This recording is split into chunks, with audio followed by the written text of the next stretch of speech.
শিং মাছ পরিষ্কার করা ও কাটা অনেক কষ্টের। আমার তো খুব ভয় লাগে। আমি কিভাবে পরিষ্কার করলাম সেটি আপনাদের সাথে শেয়ার করব।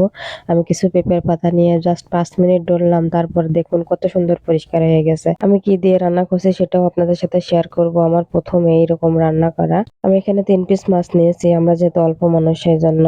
এখানে কপি কেটে নিয়েছি, আলু কেটে নিয়েছি, কাঁচামরিচ নিয়েছি, কুচানো পেঁয়াজ দিয়েছি তেলের উপর, হালকা একটু জিরা দিয়েছি।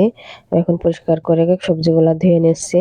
করার পর সবজিগুলা দিয়ে লবণ, হলুদ, বাটা মশলা, জিরা, সরিষা, পেঁয়াজ দিয়ে ভালোভাবে কষায় নিচ্ছি যেন কাঁচা গন্ধটা না থাকে। এই সবজিটা ভালো করে কষায় নিলে খুবই টেস্ট হয়। এবার আমি অল্প পরিমাণ পানি দিছি সিদ্ধ হওয়ার জন্য। এবার পানিটা শুকায় গেলে আমি মাছগুলা ছেড়ে দিলাম। এবার পানি দিয়ে দিলাম। এটা হচ্ছে ঝোলের পানি। সবজিটা সিদ্ধ হয়ে গেলে আমি এখন নামাই নেব। অসম্ভব টেস্ট হয়েছিল।